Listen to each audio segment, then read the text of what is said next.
The gravel crunched under tires that sounded too heavy for a mail truck, too slow for a delivery van. Marcus Thorne looked up from the fence post he was mending, the worn leather of his gloves smelling of sweat and cedar. Two men were climbing. Out of a black sedan, a retired police cruiser bought at auction, the kind with the spotlight still attached but the sole stripped out. They wore navy blue uniforms that didn't quite fit, the fabric pulling awkwardly at their shoulders. One was thickset, with a sun-scorched neck that spilled over his collar.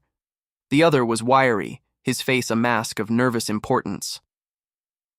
They moved, up his long driveway, the Texas sun glinting off a cheap tinny star pinned to one man's chest. They stopped just short of the porch steps, their shadows stretching long and distorted across the dry grass. "Marcus Thorne?" The thick one grunted, his hand resting near a holstered pistol that looked more like a prop than a weapon. Marcus didn't move. He just watched them, his eyes scanning every detail, the scuffed boots, the faint outline of a different patch that had been removed from their sleeves, the way the wiry one couldn't stop touching the butt of his own sidearm. He'd seen men like this before, men who wore authority like a costume they hadn't earned. "I am," Marcus said, his voice calm, betraying none of the tactical analysis firing through his brain. "You gentlemen are a long way from the county line. Lost?" The man puffed out his chest. "We're with the Serenity Springs Estates Compliance Division. We have a warrant for your arrest." He held up a piece of paper. Even from 50 feet away, Marcus could see the font was wrong. The seal was a blurry JPEG. It was a forgery, and a bad one at that. An illegal takedown was happening on his own land. They were trying to use the illusion of law to enforce a scandal. The sheer audacity of it was breathtaking. They thought he was just some old rancher. They thought a piece of paper and a cheap badge would be enough.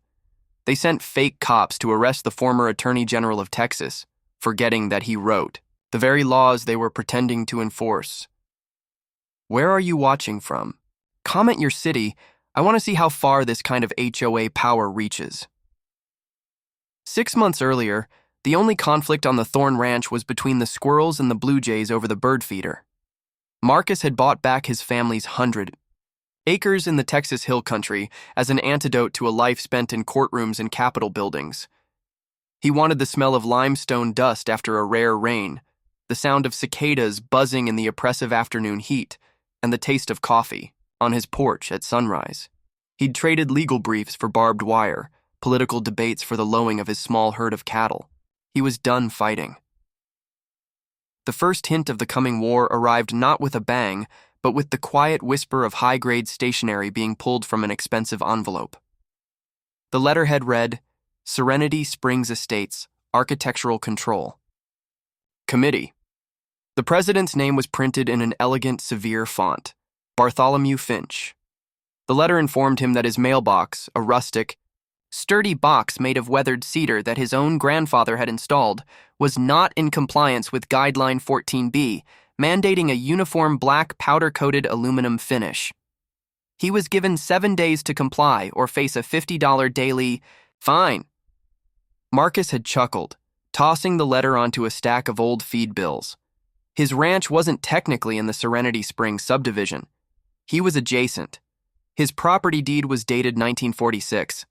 The HOA was formed in 2008. They had no jurisdiction. It was an amusing, impotent bit of bureaucratic overreach. He ignored it. A week later, a second letter arrived, this one by certified mail. The fine was now $350. It was accompanied by a grainy, zoomed-in photograph of his mailbox, a red circle, drawn around it like evidence in a crime scene. This time he didn't chuckle. He felt a familiar prickle of annoyance, the same feeling he used to get when opposing counsel would file a frivolous motion just to run up the clock. This wasn't an error. This was a probe, a test of his defenses. He drove his dusty Ford F-250 to the edge of his property where the manicured lawns of Serenity Springs began. He saw him then. Bartholomew Finch, standing in his own yard, aiming a handheld laser distance meter at a neighbor's hedges. Finch was a man in his late 60s, impeccably dressed in a pastel polo shirt and khaki shorts, his silver hair swept into a perfect, unmoving helmet. He had the soft, entitled look of a man who'd spent his life making rules for other people. Finch adjusted his glasses, made a note on a clipboard, and then looked up, his eyes meeting Marcus's through the truck's windshield. A slow, thin smile spread across Finch's face. It wasn't a greeting. It was an acknowledgement of contact. The war had begun. The next violation notice was for the split-rail fence that ran along the front of the property. It was old, the wood, silvered by decades of sun and rain, but it was strong and straight. His grandfather's initials, JT, were carved into the main gatepost. Finch's letter declared it an unapproved agricultural-style barrier and a detriment to the community's modern aesthetic. The fine was $100 a day, retroactive. That evening, Marcus sat on his porch, the air thick with the scent of honeysuckle and coming rain. He could hear the distant rumble of thunder. He held the letter, not with anger, but with a cold, sharpening focus. He pulled out his laptop. Finch was betting Marcus was just another homeowner who would grumble, maybe complain on a community Facebook page, and then eventually write the check to make the problem go away. That was Finch's business model, intimidation through paperwork. What Finch didn't know was that Marcus saw the law not as a set of rules, but as a chessboard, and Finch had just made a catastrophically stupid opening move. He found it in less than 5 minutes. The Texas Property Code, Chapter 209. It was a section he himself had helped strengthen during his time in office, designed specifically to protect homeowners from overzealous HOAs. He printed the relevant statute, highlighted a single sentence, and went to bed. The next morning, he drove to Finch's house. It was, of course, immaculate. The lawn looked like a green velvet carpet, the flower beds curated with military precision. Finch was watering a rose bush, a ridiculously delicate-looking brass nozzle in his hand. He looked up as Marcus approached, his expression a mixture of surprise and smug satisfaction. He thought Marcus was coming to beg, to negotiate. "Mr. Thorne," Finch said, not bothering to turn off the water. "Here to discuss your compliance schedule, I presume." The condescending tone dripped off every word. Marcus stopped a few feet away, holding up the piece of paper. "I'm here to give you a free legal lesson, Mr. Finch." He let the silence hang for a beat, enjoying the flicker of confusion in the man's eyes. "This is a copy of the Texas Property Code. I've highlighted the section that explains that any structure existing before the creation of a subdivision's restrictive covenants is grandfathered in. That fence has been there since 1952. Your HOA was founded in 2008. Your fines are not only unenforceable, they're illegal. If you continue to issue them, it constitutes harassment, for which I can seek civil damages." He watched the information. Process. Finch's face went from smug to confused, to a splotchy, dangerous red. The man's knuckles, wrapped around the brass nozzle, were white. He had been so used to people folding, to his authority going unquestioned, that he didn't know how to react to legitimate, immovable resistance. This was the moment for the first thumbnail shot. The HOA president sputtering, his weapon a garden hose faced with the cold, hard steel of the actual law. Finch had just learned his scare tactics were useless, and it was clear he was not happy about it. If you've ever been bullied by an HOA, you're going to love this ending. Stick with me. Finch's retreat was tactical, not total. The letters about the fence and mailbox stopped, but a new front opened. A week later, a notice was taped to his gate. It was for the old oak tree, a magnificent, sprawling live oak that was nearly 200 years old. Its branches, draped in Spanish moss, provided a canopy of shade over a significant portion of his front pasture. It was the centerpiece of the ranch, the place where his grandparents had picnicked, where he'd climbed as a boy. The notice, citing a newly minted bylaw, Bylaw 27C, Preservation of Designated View Corridors, claimed the tree was obstructing the sunset view for homes on the adjacent street. The HOA demanded he trim it back, a brutal pruning that would have disfigured the ancient giant, effectively killing one side of it. This was different. This wasn't about a fence or a mailbox. This was an attack on the soul of his property. It was personal. Marcus knew the bylaw was a fabrication, created specifically for him. He spent another night digging, this time through the HOA's own governing documents filed with the county. He cross-referenced meeting minutes, amendments, and filings. As he suspected, Bylaw 27C did not exist in any official capacity. Finch had simply invented it. This HOA scandal was escalating into outright fraud. He saw the pattern now.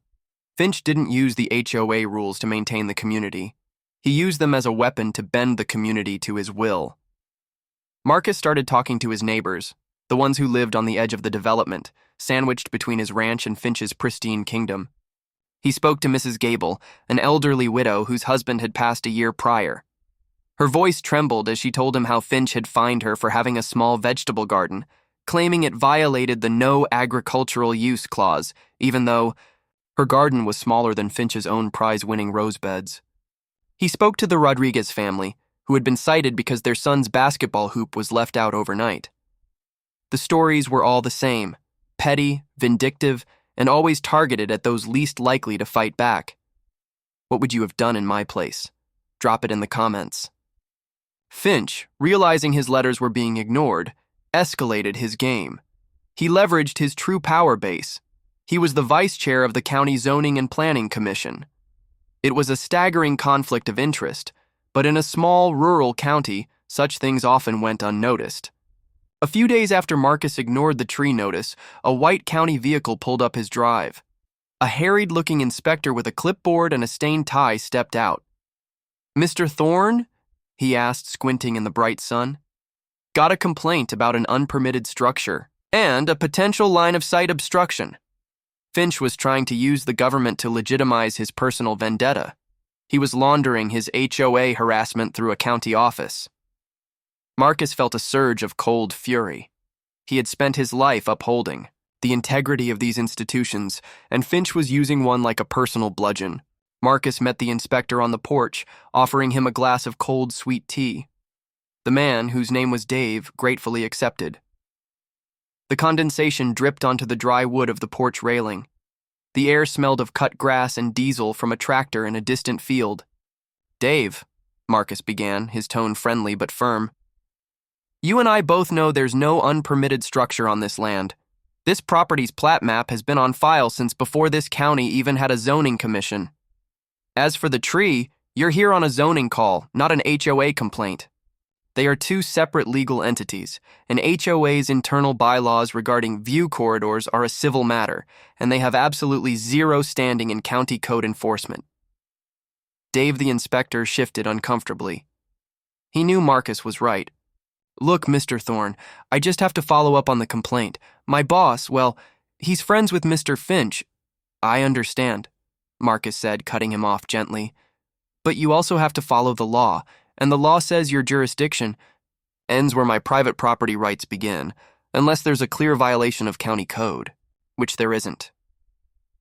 For you to issue a citation based on a complaint from a third party who is using his county position to enforce a non-existent, unenforceable private covenant, well, that would be malfeasance. A serious ethics violation." He let the legal term hang in the air between them. Malfeasance. It was a word that got bureaucrats' attention.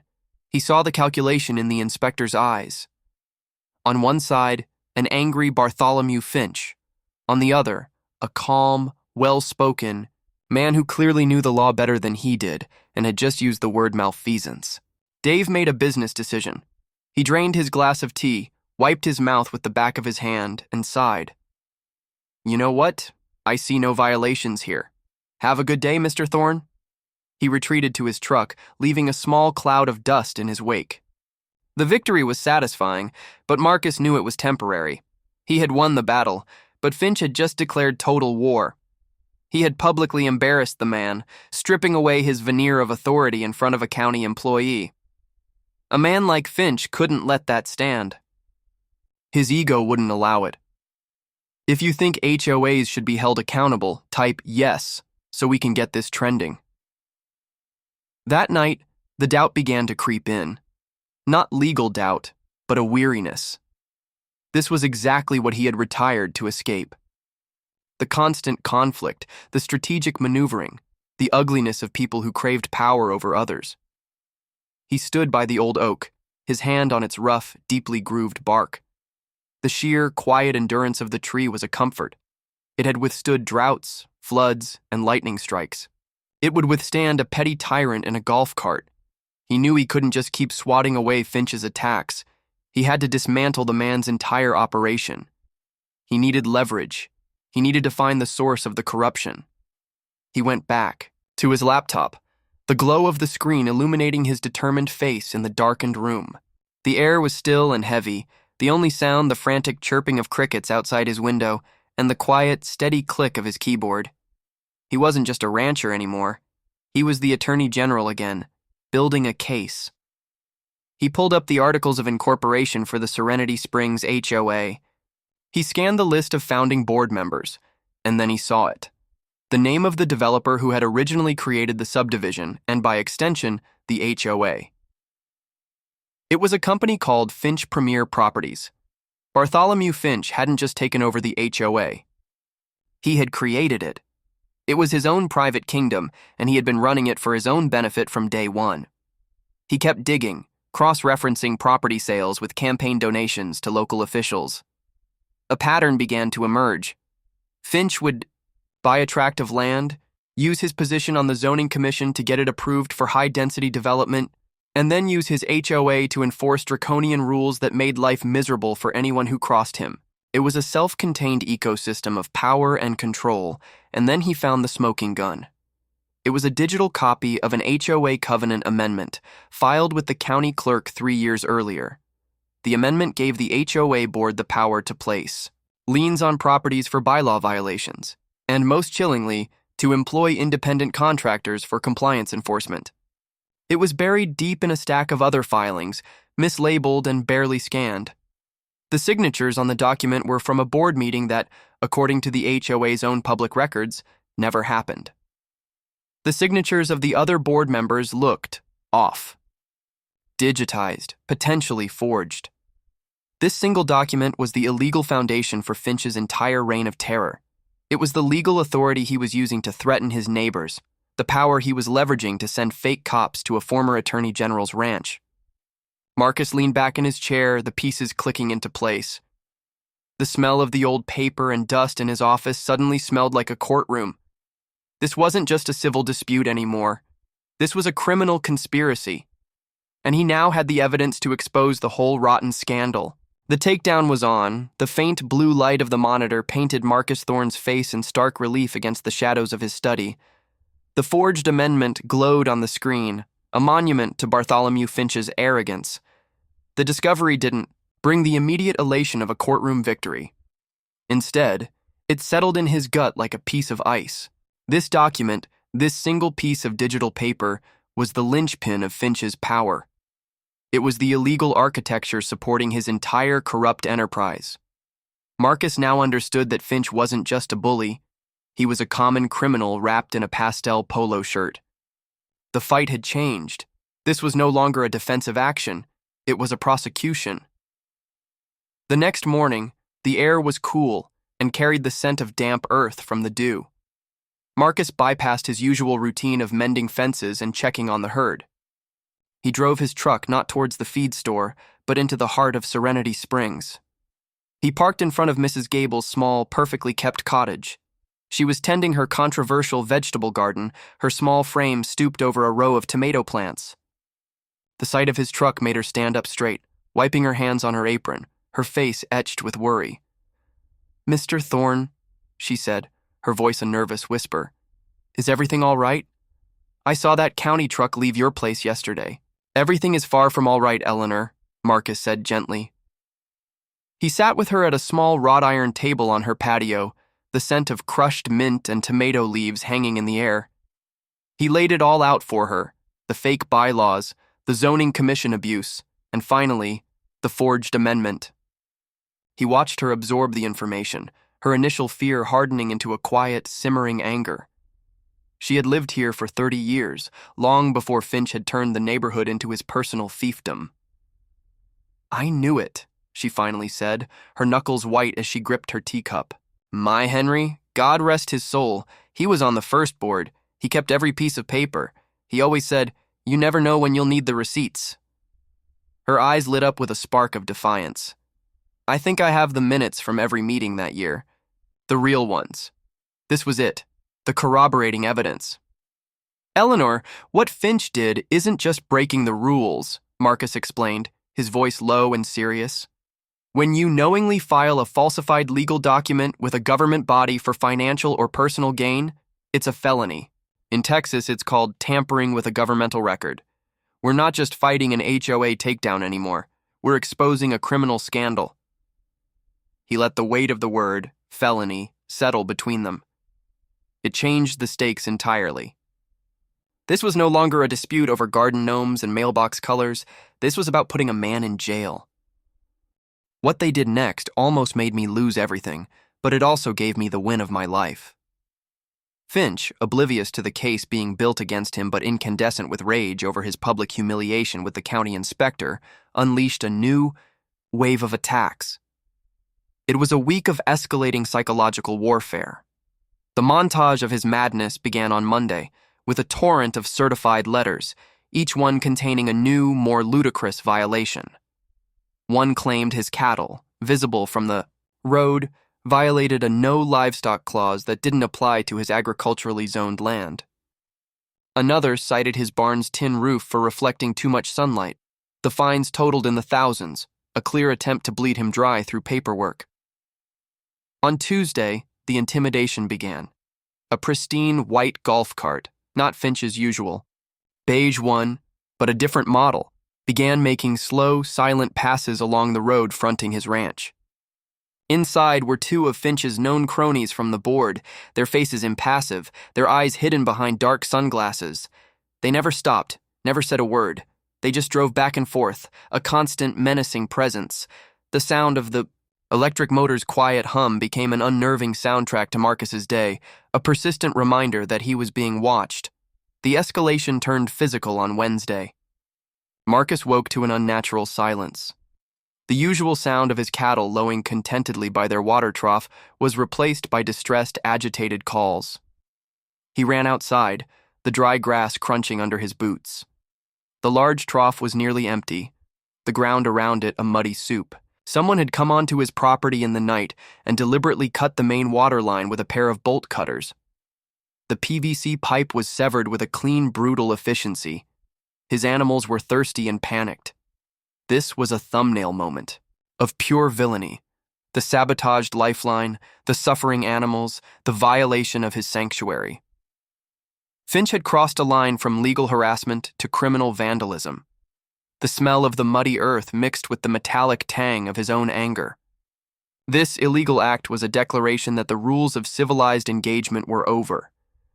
Ever dealt with an HOA bully? Let's see how many of us there are. Marcus knew he needed to understand his enemy's motivations. A man this obsessed, this willing, to commit felonies over a tree had to be driven by something more than a simple lust for control. He spent another night online, but this time he wasn't looking at property records. He was digging into Bartholomew Finch's past. He found a series of old newspaper articles from a Houston business journal. 20 years earlier, Finch Premier Properties had been behind a massive, luxurious coastal development that went spectacularly bankrupt after a hurricane, mired in lawsuits from unpaid contractors and angry investors. Finch had lost everything. His reputation was ruined. Serenity Springs wasn't just a new project, it was his desperate, obsessive attempt to rebuild his shattered ego, a perfectly controlled world where he could never fail again. His tyranny wasn't born of strength, but of a deep, pathological fear of losing control a second time. This was his hidden vulnerability. Armed with new evidence from Mrs. Gable's meticulous records and a psychological profile of his enemy, Marcus was preparing his counteroffensive when Finch played his next card. An email went out to all residents of Serenity Springs, calling an emergency meeting of the HOA. The sole agenda item, to vote on a special litigation assessment to cover legal fees incurred in enforcing community covenants against a non-compliant property owner. Finch was going to use his neighbor's money to fund his personal war against Marcus. He was weaponizing the entire community. The meeting was held in a sterile, soulless community clubhouse that smelled of industrial carpet cleaner and faint desperation. About 30 homeowners sat in folding chairs, their faces a mixture of apathy, annoyance, and fear. Finch stood at a podium flanked by his 2 board member cronies. He looked confident, radiant in his power. He delivered a speech filled with veiled references to Marcus, painting a picture of a rogue landowner who threatened their property values and idyllic lifestyle. "We must stand together," Finch declared, his voice ringing with false sincerity, "to protect the integrity of our community. This special assessment is a necessary tool to ensure compliance for the good of all." Marcus listened patiently. When Finch opened the floor for discussion, Marcus stood up. A ripple of whispers went through the room. "Mr. Finch," Marcus said, his voice calm and carrying easily through the silent room, "you're asking this community to fund a lawsuit against me. A lawsuit that is based entirely on bylaws you invented and violations that have no legal standing.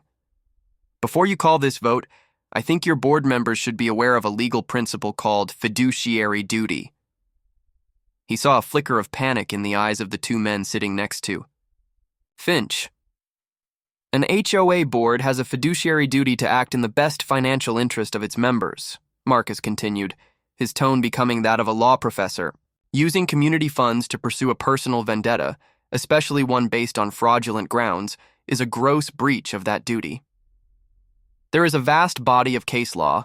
Smith v. Cypress Creek HOA is a good local example, where board members were held personally liable for legal damages resulting from such a breach. So, I want to be very clear. Any board member who votes yes on this assessment will be named as a co-defendant in my countersuit. Not the HOA, you, personally, your house, your savings." The color drained from the faces of Finch's cronies. He had just turned Finch's financial weapon around on his own soldiers. He had made the threat personal, real, and very, very expensive. For them, the next 60 seconds will show you exactly how a single document can destroy an entire HOA.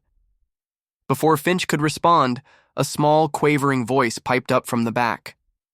"I have a question." It was Mrs. Gable. She stood up, holding a thin file folder. All eyes turned to her. "Mr. Finch, you keep mentioning our covenants. I have here a copy of the original covenants from 2008, signed by my late husband. It says that any amendment requires a 75% vote from all homeowners. I don't recall ever voting on a view corridor bylaw.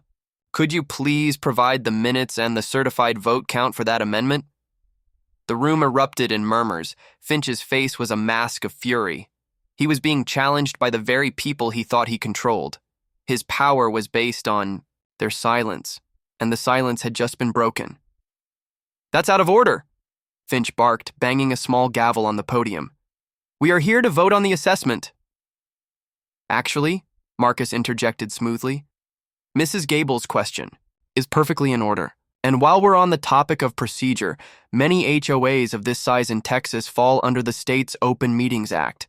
That means once a quorum is present and a meeting is formally convened, you, as the chair, cannot unilaterally adjourn it or refuse to hear legitimate questions from members simply because you find them inconvenient. Doing so would be another violation of state law. Checkmate." Finch was trapped. His cronies were wavering, the homeowners were stirring, and his legal authority was being dismantled piece by piece in a public forum. He had lost control. The vote for the special assessment failed spectacularly, with even his own board members abstaining. He slammed his gavel down one last time and stormed out of the room, his face a thunderous mask of hate. Marcus knew this public defeat would push Finch past the point of no return.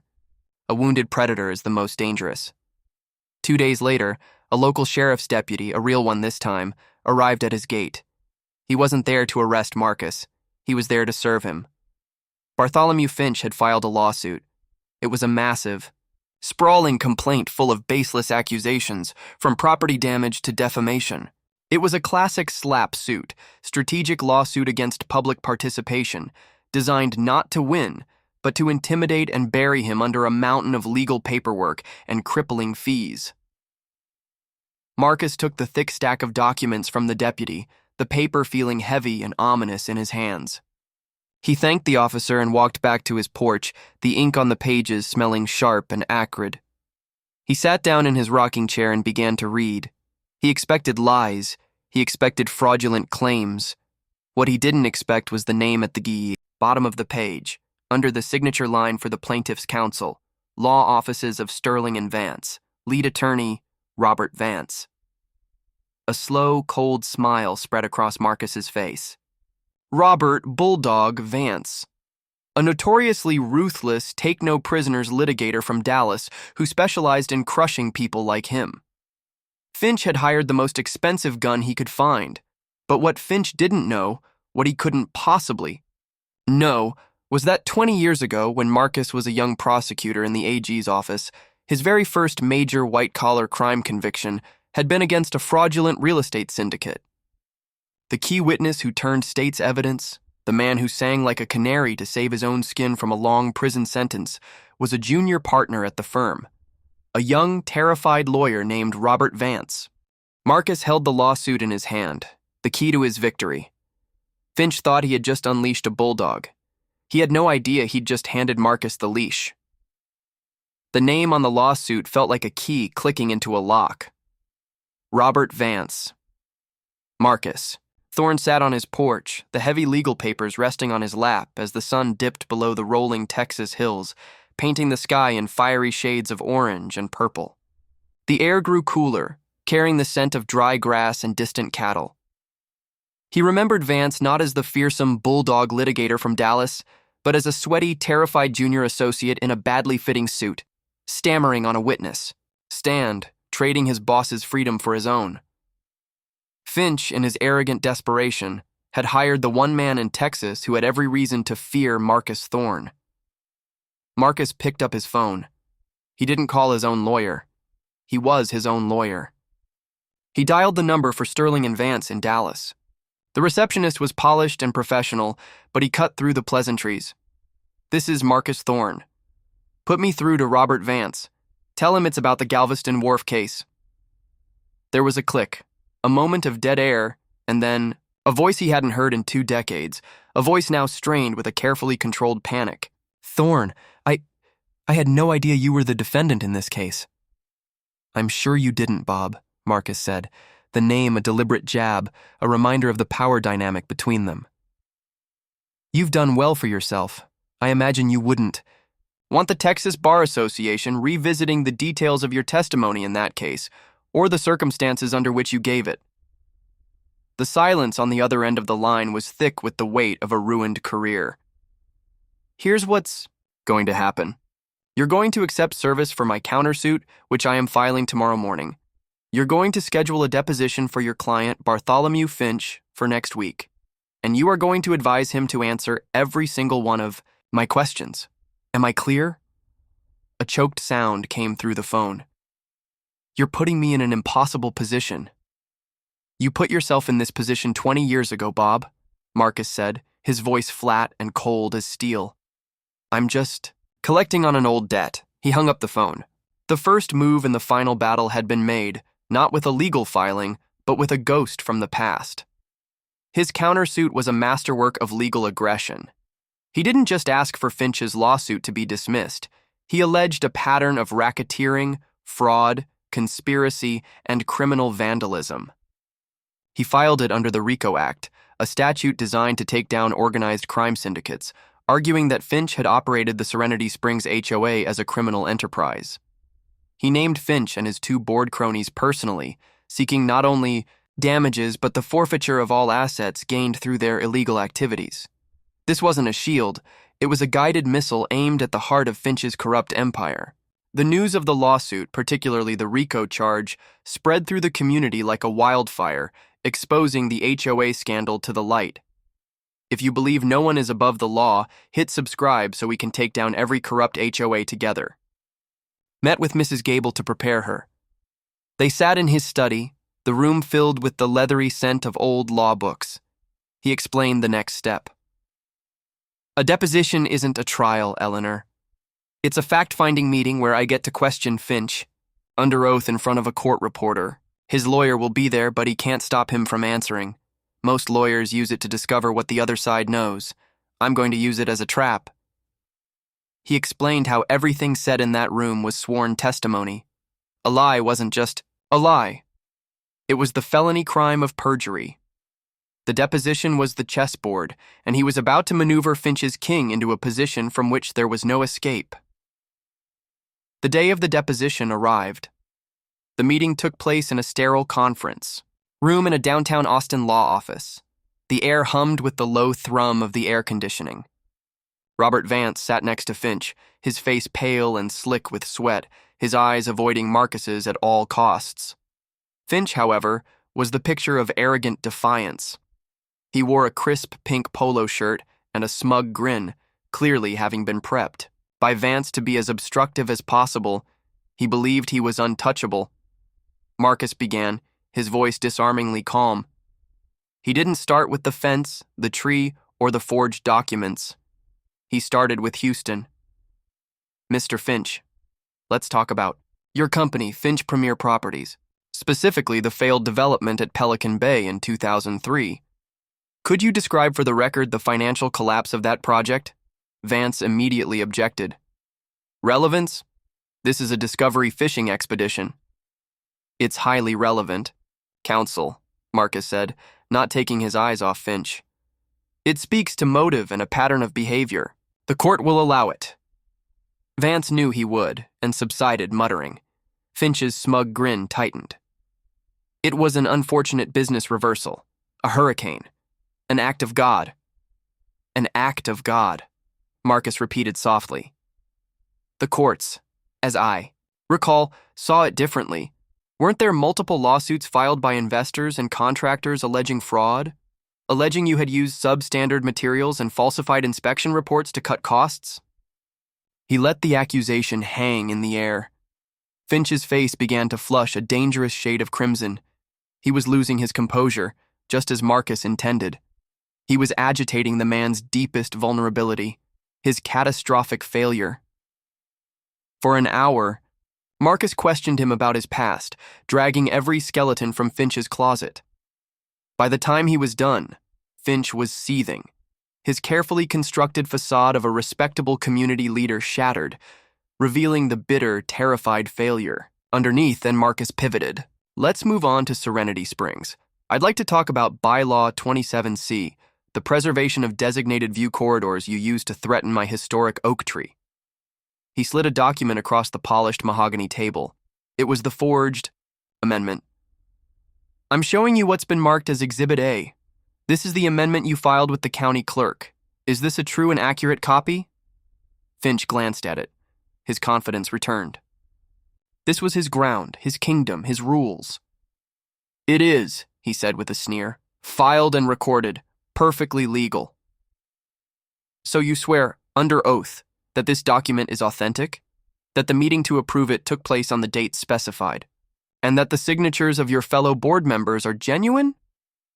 Absolutely, Finch said, leaning back in his chair. He had walked into the cage. Marcus paused, letting the silence in the room stretch. He then placed a second stack of papers on the table. Interesting. Because I have here what's been marked as Exhibit B, these are sworn affidavits from the other two board members, Mr. Harris and Mr. Clark. He slid them across the table.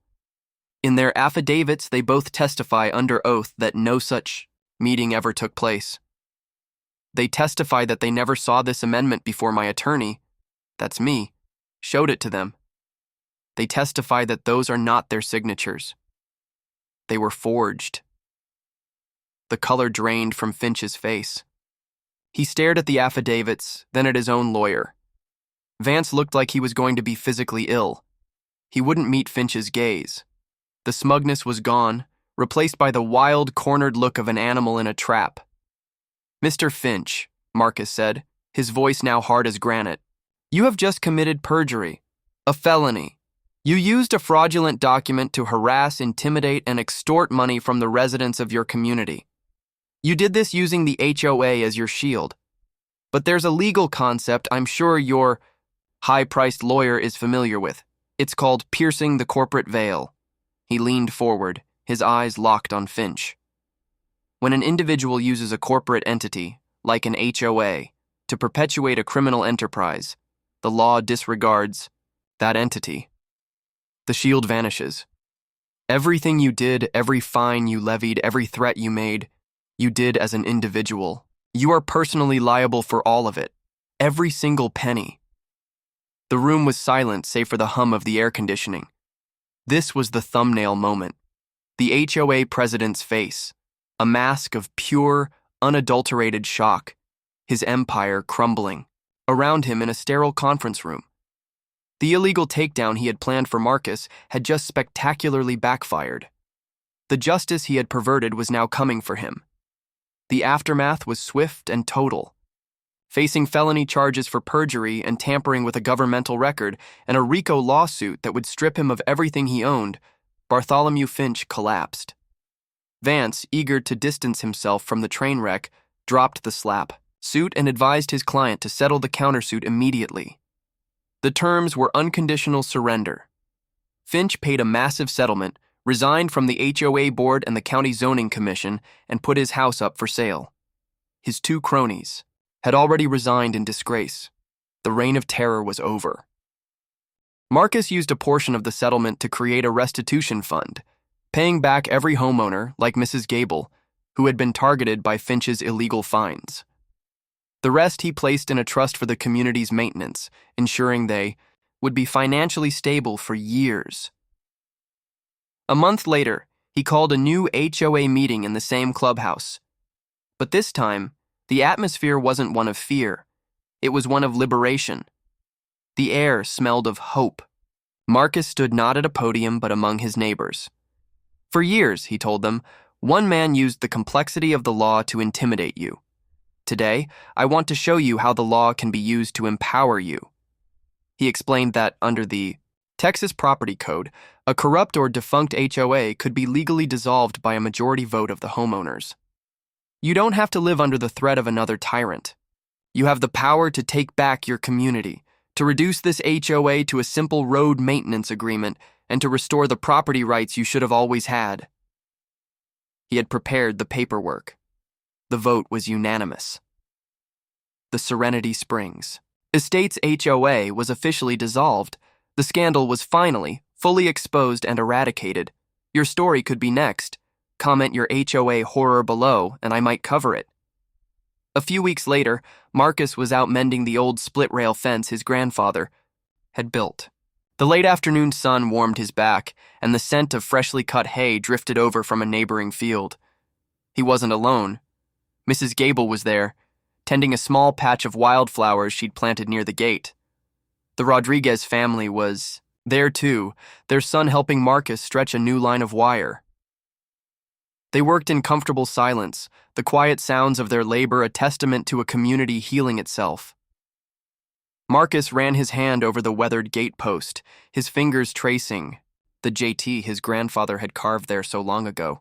He had come here seeking peace and had found a war. But in fighting it, he had rediscovered the part of himself he thought he'd left behind. Not the politician or the prosecutor, but the advocate. The man who fought for those who couldn't fight for themselves. He had protected his grandfather's legacy, not just the fence and the tree, but the principle that a person's home is their sanctuary, a place where they should be free from tyranny. The law, he reflected, was never meant to be a cage. In the right hands, it is, and always will be the key. The fight for justice is never over, and it's a fight anyone can win. If you believe no one is above the law, hit that like button and share this story. Tag a friend who needs to see that it's possible to fight back and win. Together we can make sure no HOA ever gets away with this again.